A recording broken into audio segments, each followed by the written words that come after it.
Captain Jake Morrison walked steadily down the long corridor toward the great assembly room of Nexus Prime Station. His boots echoed softly against the polished metal floor. He had walked these halls many times before, but today felt different. Today, everything would change. Nexus Prime was vast, filled with beings from every corner of the galaxy. Tall, crystalline Valkyrie glided past, their bodies refracting light into shimmering rainbows across the walls. Water-dwelling species floated by, in sealed aquatic suits. Insectoid soldiers from the hive worlds clicked their armored limbs as they scurried down adjoining corridors. Jake had served Earth for 20 years. He had watched how these aliens looked down on humanity. They made rules that hurt human colonies, blocked human trade, and treated Earth like an unruly child, too immature for real power. Ambassador Lisa Rodriguez was waiting at the assembly chamber entrance. She was small, sharp-eyed, her dark hair streaked with silver. Years of political battles had aged her far beyond her 50 years. "Are you ready for this, Jake?" she asked quietly. He nodded. "We've tried everything else. They won't listen. They won't treat us fairly." Lisa held up her datapad. "We've got everything. Trade blockades that cost us billions. Attacks on our merchant ships. The New Hope massacre 300 civilians dead, and they did nothing." Jake's jaw tightened. New Hope had been a passenger ship, filled with families heading to a new colony. Pirates attacked it near Valkyrie space. The Valkyrie had military ships nearby, but refused to intervene. "Not our problem," they had said. They entered the assembly room. It was a colossal chamber, thousands of seats arranged in rising tiers. At the center stood the elevated platform where the Galactic Council leaders presided. There sat High Counselor ZCA of the Valkyrie, his crystalline body glowing cold blue. Beside him, War Prime Nexus of the Hive, mandibles twitching with restrained disdain, and floating in a tank of bioluminescent water, Deep Singer Voice of the Ocean Worlds. Jake and Lisa took their places in the small, human delegation section, only 50 seats. A visual reminder of Earth's insignificance in council politics. Lieutenant Commander Ben Parker, head of human intelligence on Nexus Prime, leaned in behind Jake. The meeting began. Midway through, Parker's comm device buzzed. He read the encrypted message and his face went pale. Meanwhile, Lisa walked to the speaking platform. The chamber fell quiet. Thousands of alien eyes turned toward her. "Members of the Galactic Council," she began, voice steady. "I speak for the United Earth Federation, for all of humanity. For 50 years, we have followed your laws, paid your taxes, and sent our young to fight in your wars." The hive clicked in irritation. Other species made dismissive sounds. Lisa pressed on. "And yet, we have been treated as second-class citizens. Our ships are searched without cause, our colonies punished under rules others ignore. When we asked for help, you told us to wait. When we suffered injustice, you told us to be patient." High Counselor Zika rose, his voice like resonating glass. "Ambassador Rodriguez, humans are a young species. You've had space travel for less than 2 centuries. The Council has maintained peace for 10,000 years. Patience is required for the greater good." Lisa's voice sharpened. "We were patient when Velkar ships blocked our outer rim trade. We were patient when Hive forces occupied 3 of our mining stations. We were patient when pirates butchered 300 of our people, and you all stood by and did nothing." She tapped her datapad. Images filled the chamber's projection walls. Wrecked ships, dead families, children's toys floating in vacuum, footage from the New Hope attack, receipts of council silence. "This is what your patience costs us, human. Blood spilled while you looked the other way." War Prime Nexus snapped his jaws. "Humans are aggressive, too eager for war. That is why you cannot be trusted with more freedom." Jake's fists clenched. This, from a species that had exterminated dozens of civilizations. Parker leaned in behind him, whispering, "New intel. The council held a secret vote yesterday. They're planning forced relocations, genetic controls, restrictions on how many children humans can have." Jake's blood ran cold. This wasn't just discrimination. It was the beginning of extermination. Slow and bureaucratic. Lisa was still speaking. "We've brought proof of these crimes. We ask for justice. For equal treatment." "Hi, Counselor." Axier's voice turned icy. "We've reviewed your claims. We find them exaggerated. Humans often misinterpret the complexities of governance. Perhaps, when your species matures, you'll understand." Jake had heard enough. He stood. All eyes turned toward him as he strode to the platform. His Earth Defense Force uniform was sharp, immaculate. "I am Captain Jake Morrison," he said. "I've served this council's military for 20 years. I've bled beside your soldiers. I've watched friends die on your battlefields." He paused, scanning the alien faces around him. "But I've also seen what you think of us. That we're children, that we're tools, that our lives don't matter." Angry murmurs echoed through the chamber. Jake's voice rose. "But here's the thing about humans. We don't stay children forever. We grow up. We remember who kicked us while we were down." From his pocket, he pulled a small metal badge, the symbol of Earth's membership in the Council, the United Earth Federation. Jake announced, "Hereby withdraws from the Galactic Council. Effective immediately." He dropped the pin. It struck the floor with a soft chime. Small sound that echoed like a gunshot in the stunned silence, and then chaos. Shouts in dozens of alien languages, pointing protests, panicked whispering between aides. "You cannot do this," cried Counselor ZCA. "No species has ever left the Council. This is rebellion." Jake turned back with a cold smile. "This isn't rebellion.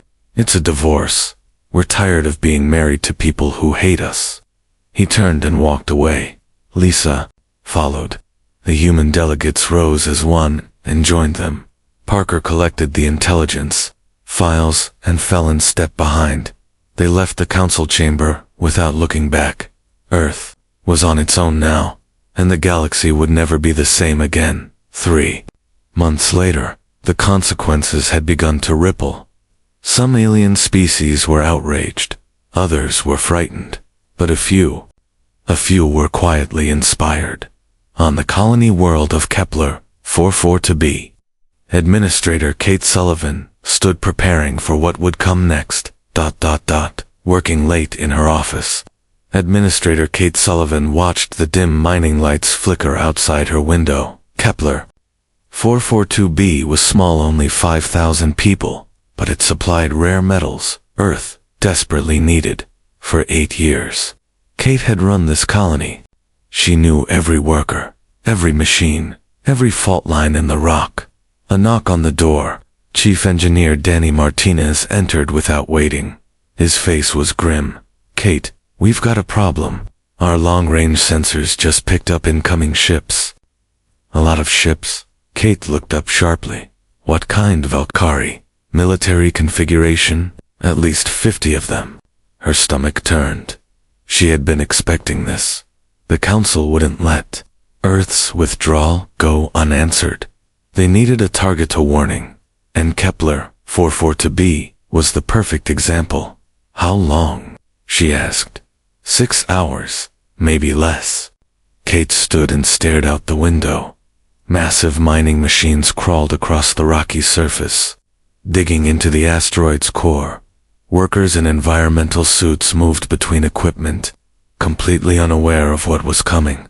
"Send a message to Earth," she said. "Tell them what's happening, then start evacuating non-essential personnel." Danny hesitated. "Kate, we don't have enough transports, and the Valkyrie'll shoot down any ship that tries to leave." She knew he was right. They were trapped. "Then we make our stand here." Danny gave a dry, hopeless laugh. "With what? We've got 2 outdated patrol boats and some mining lasers. We might as well throw rocks." Kate smiled faintly. Then let's throw them hard. Show me what we can do with the mining gear.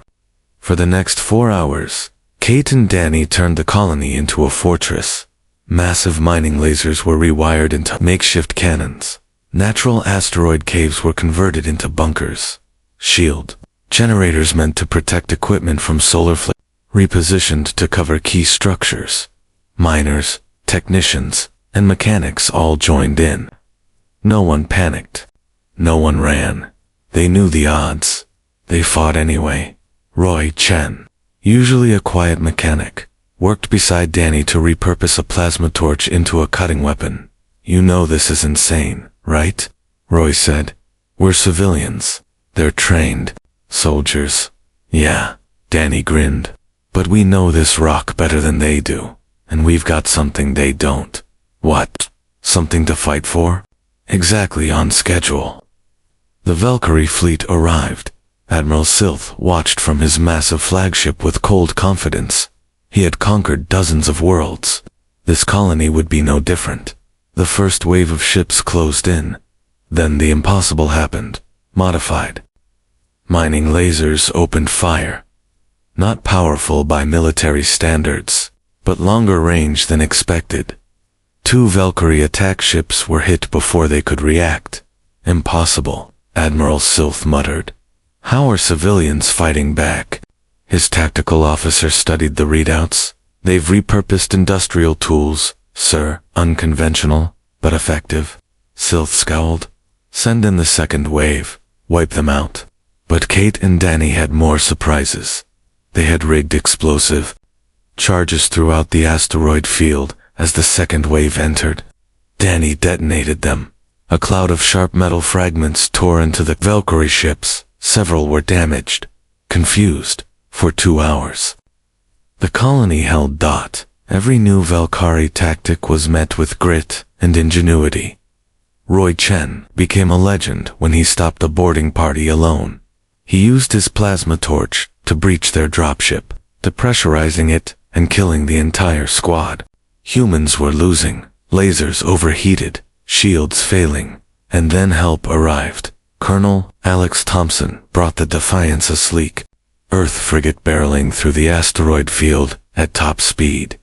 This is Colonel Thompson to Kepler 44 to B. Crackled the cum. Sorry, we're late to the party. Hope you saved a few for us. Kate exhaled, half laugh, half tears. Plenty left. What's your plan? Something these crystal heads have never seen before. The Defiance dove into the asteroid field, weaving between rocks too tight for the bulky Valkyrie ships. It struck and vanished again, and again, haunting the enemy fleet like a ghost. Danny's mining explosives were now weapons, fired at enemy vessels like massive bullets. They didn't destroy ships but blinded their sensors, wrecked their turrets, confused their formations. Then Roy Chen made history. A damaged Valkyrie destroyer tried to retreat. Roy launched himself in a tiny mining shuttle. Everyone thought it was suicide. Instead, he landed on the destroyer's hull, cut through the engine casing with his torch, and disabled the ship completely. A lone man in a mining shuttle had stopped a warship. The Valkyrie fleet hesitated, shaken. How is this possible? Admiral Sylph demanded. They're just miners. His second-in-command answered quietly. Perhaps, ... We underestimated them. Sylph realized the truth. He had lost. All ships retreat. We'll return with a larger force, but the damage was done. Within hours, word spread. A colony of human miners had held off a battle fleet. Miners with tools had outwitted soldiers with warships. Across the galaxy, other species whispered, if the humans can resist, maybe we can too. The Council's image of absolute control was fractured back in her office card. Cracked, smoke-stained Kate looked out at the wreckage scattered across the asteroid field. Danny was already working on repairs. You know they'll come back, he said quietly. Kate nodded. Double quotes. Yes. But next time, we'll be ready. And next time, we won't be alone. The Battle of Kepler 442b became a legend. a spark that lit a fire. And far away on Nexus Prime, High Counselor ZK was furious. His crystalline body glowed a violent red as he shouted at fellow council leaders. This is unacceptable. We cannot let this insult stand. The humans must be crushed. War Prime Nexus clacked his mandibles. I agree. But we must act carefully. Too harsh a response, and others may rise to join the humans. Deep Singer Morales stirred in her glowing water. Tank, they already are. My agents report secret meetings, dozens of worlds. The humans have done more than fight. They've given the galaxy, hope. The Galactic Council moved swiftly. They announced a complete blockade of all human systems. No ships were allowed to trade with Earth or its colonies. Any species caught helping humanity would face severe punishment, economic sanctions, military retaliation, or worse. But the Council made a crucial mistake. They believed fear would keep the galaxy in line. They were wrong. Instead, the Council's heavy-handed response sparked resistance. On the desert world of Scalara Prime, Victor, the supreme scale of the Scalari, called a secret meeting with his top generals. The Scalari were a proud reptilian people. For 300 years, the Council had forced them to mine rare crystals essential for Council technology, while giving them almost nothing in return. Victor stood before a star map, his tail swaying slowly. The humans have shown us something, he said, voice gravelly. The Council isn't invincible. They're not gods. Just bullies who've worn crowns too long. General Rexon, Victor's oldest friend, nodded his scaled head. The humans fought with mining tools. And won. We've been hiding real weapons for decades. Imagine what we could do. Victor pointed at Earth's position on the galactic map. The Council expects fear, obedience. But what if we don't give them either? What if, we help the humans instead? Within days, Scalari merchant ships began smuggling food, medicine, and equipment to human colonies. They navigated hidden routes through asteroid fields and dead systems lanes. Only smugglers and miners knew. The Council blockade began to crumble before it ever truly took hold. Even more surprising allies emerged. The Wind Dancers, beings of energy and gas who drifted between stars. The Wind Dancers were often ignored by major powers, seen as peaceful, irrelevant nomads. But the Wind Dancers moved faster than any known vessel, and they saw everything. They began feeding intelligence to human forces. When Council fleets mobilized, humans already knew.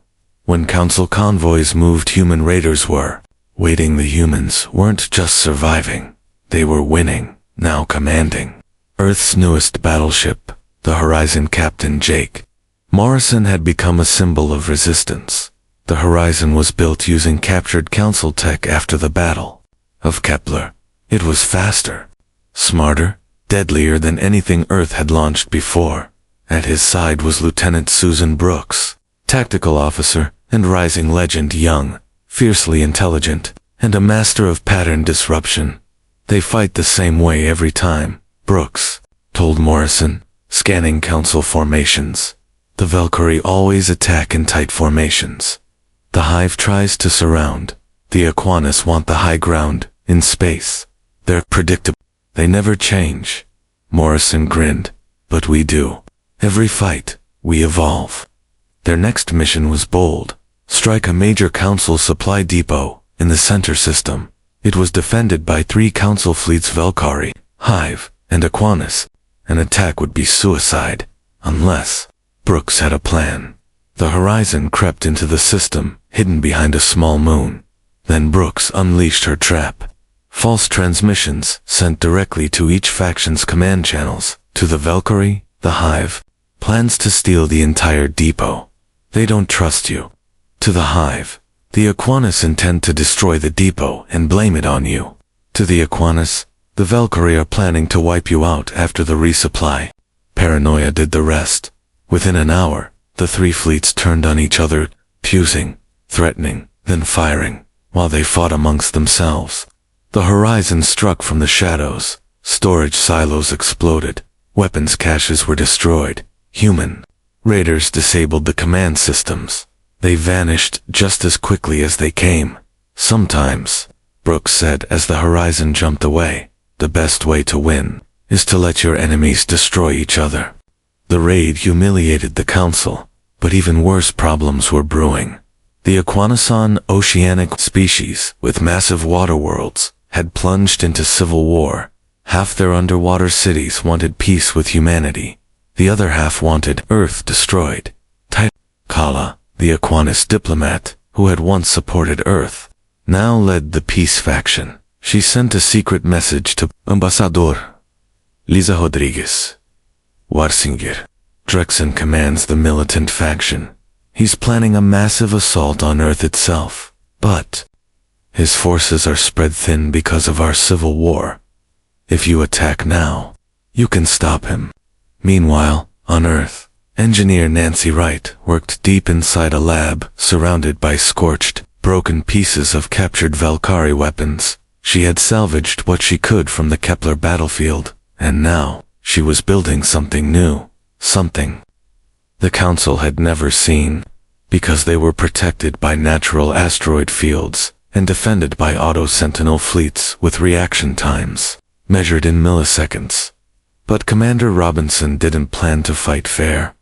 Instead of a frontal assault, he used captured Council drones to sneak explosive payloads deep inside the forges. Then, when the first detonation struck, his real fleet appeared, warships modified with Nancy Wright's adaptive beam tech. The Valkyrie defenders tried to respond using their precision crystal-based systems, but the moment they adapted, the human weapons changed again. By the time the last forge collapsed in on itself, Sigma 7 was silent, its glowing core, now just smoke and debris, at Deep Current Station. The Aquinas military shipyards had launched fleets for centuries. Their undersea construction domes were believed unreachable by surface bombardment, but Lieutenant Susan Brooks knew better. Her strike fleet arrived with pressure bomb torpedoes designed specifically for aquatic combat. They didn't explode on impact, they imploded, creating shock waves that ruptured every submerged hull. Drexen's war faction tried to respond with dreadnoughts, but they never got the chance to fire. Brooks had predicted their every move, and in 41 minutes, the station's war potential was reduced to zero.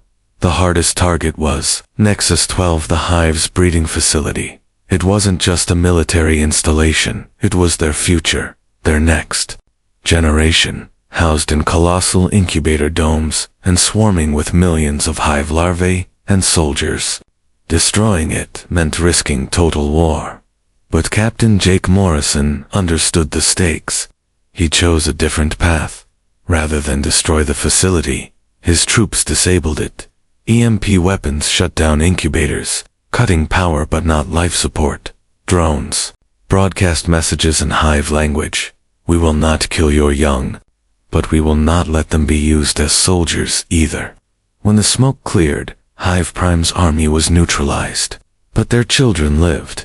It was a message and the galaxy heard it loud and clear. Operation Starfall was an overwhelming success. Within 48 hours, 3 key pillars of Council war power were broken, and not with indiscriminate slaughter, but with terrifying, calculated precision.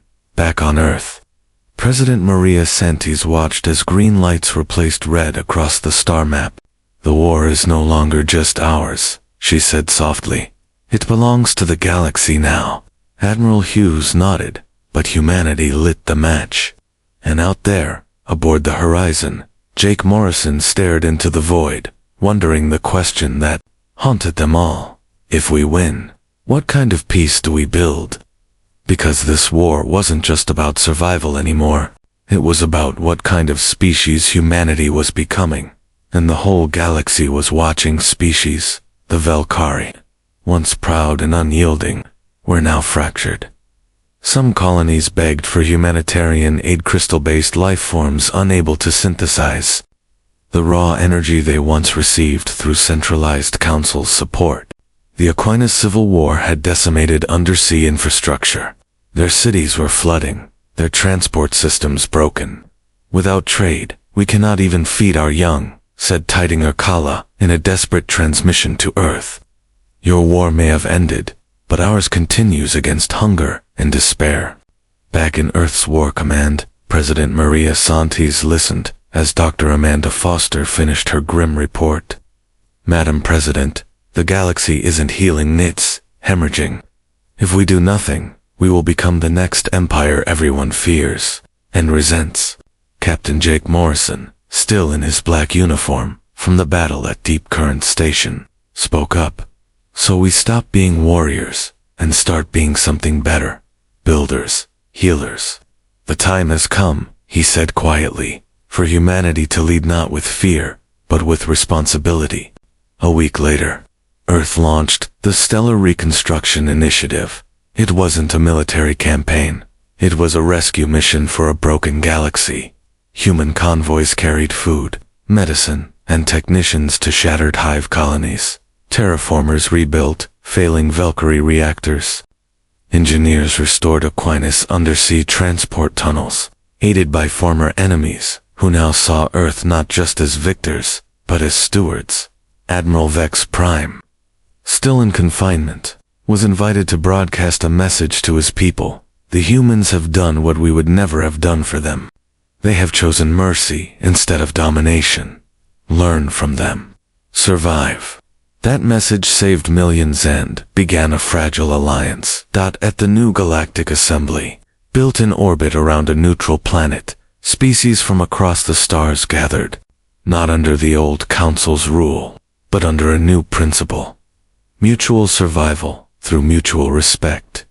Humanity didn't claim leadership, they offered guidance. A rotating council was established, with each species, no matter how old or young, granted equal voice. But at the center of this new alliance, humanity held one symbolic role: the guardians of peace.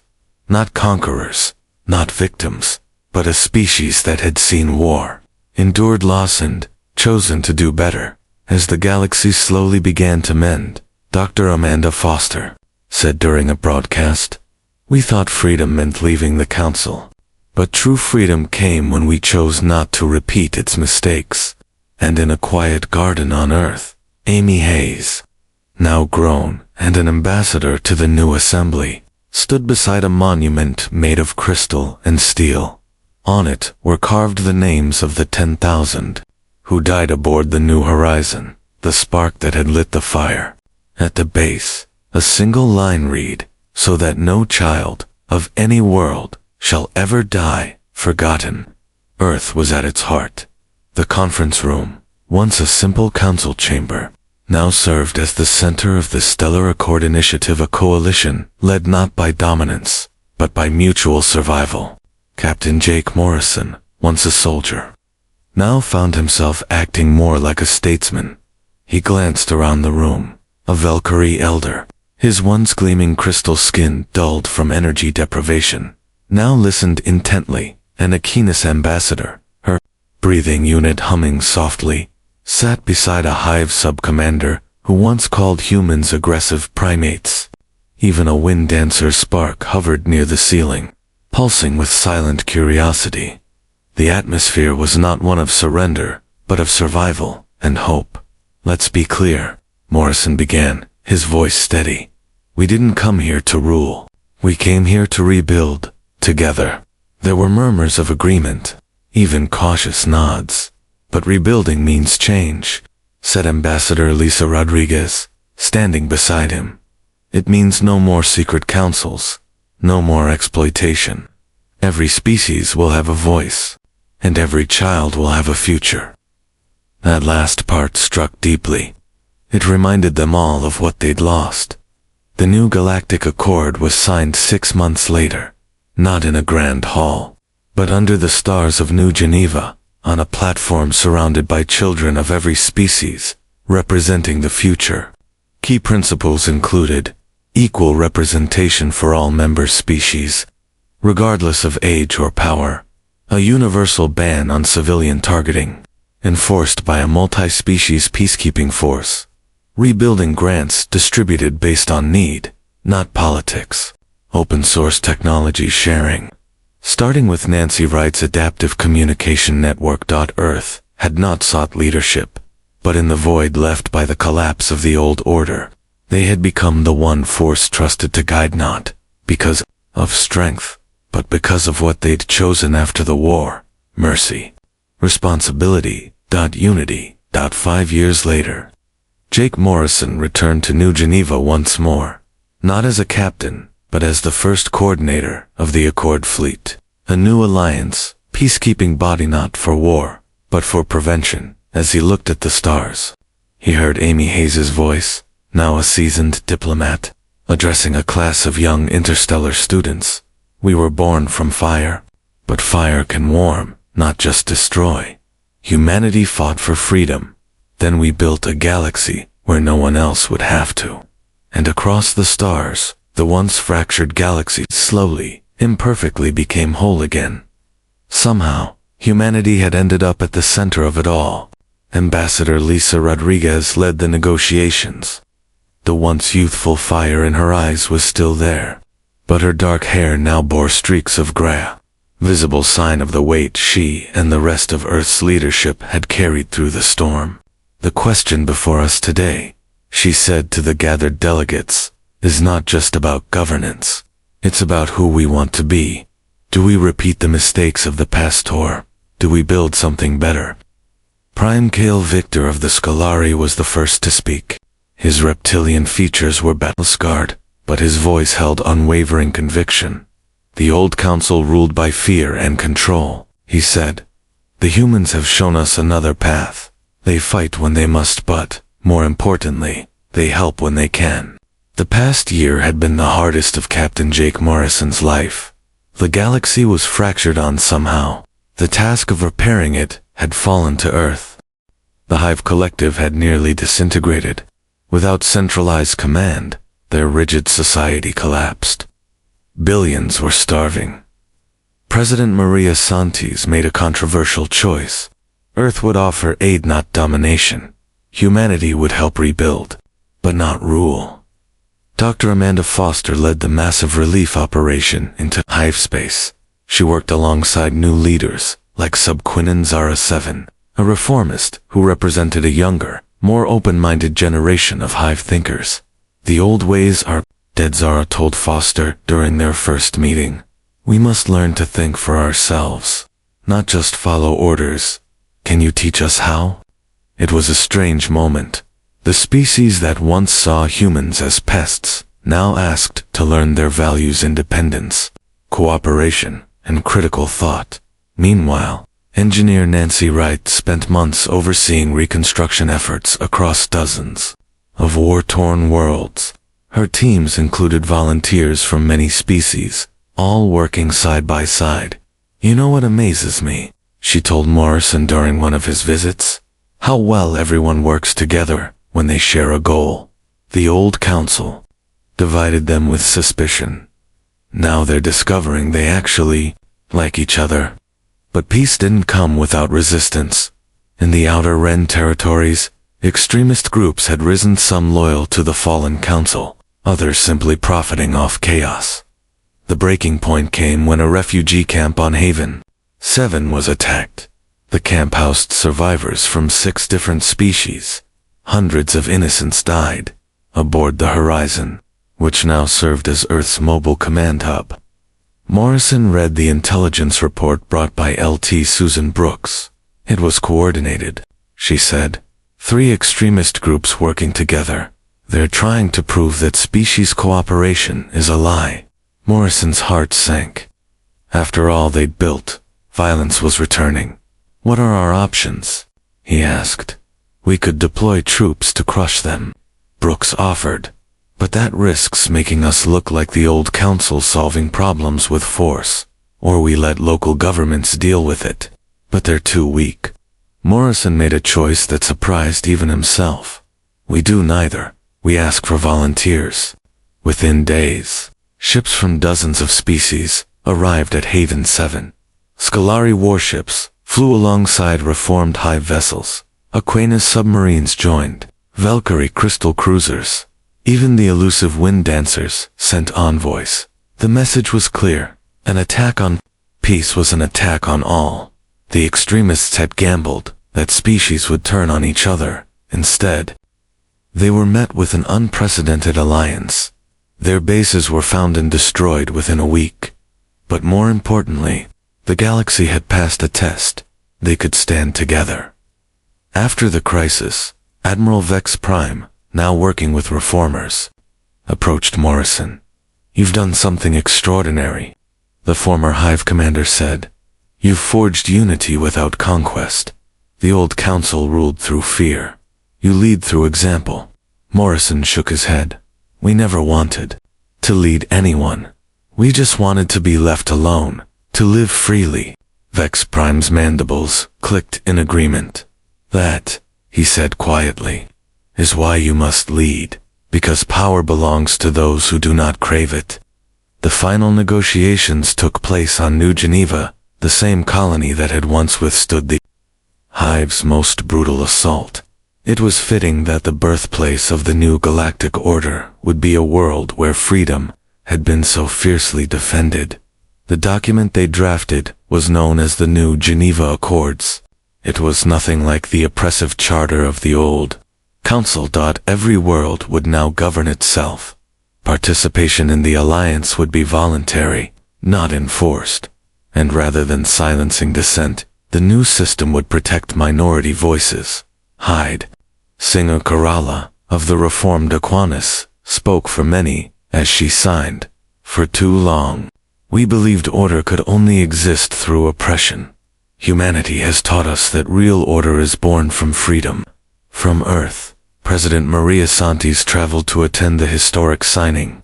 She had just been elected the first director of the Galactic Alliance, but her term would be temporary by design. There would be no lifetime rulers in this new era. "This alliance," she declared in her address, "is not about human dominance. It's about shared values, freedom, cooperation, and respect for all sentient life." Jake Morrison was named the first commander of the Alliance peacekeeping forces. He had never wanted the role, but he also couldn't walk away. The galaxy needed someone who had lived through both war and peace and understood the price of both. As he stood in his new command center, staring out at the stars, Morrison thought back on everything they had endured. The struggle for human freedom had shattered the old galactic structure. Millions had died. Countless civilizations had suffered. But somehow from the ashes, something better had taken root. Lieutenant Commander Ben Parker joined him at the viewport. "Any regrets, sir?" Morrison took a long breath. "I regret the suffering. I regret the deaths, and I regret that it took war to make us understand peace. But no, I don't regret fighting for what was right. The council had to fall. It was built on cruelty and lies." Parker nodded silently. Morrison managed a faint smile for the first time in months. "Now," he said, "we build something worth protecting. The road ahead would not be easy. The Alliance would face trials, ideological divides, cultural clashes, and possibly new conflicts. But for the first time in galactic history, there was hope that peace might be real, that diversity could be a strength, not a threat. In the end, humanity gave the galaxy more than just victory. They gave it a second chance." Morrison looked out at the endless expanse of stars. They no longer seemed distant or hostile. They looked like futures waiting to be written by free beings, working together toward a shared destiny. Earth had broken the council, but from that chaos, something beautiful had risen, a galaxy where every species could choose its own path.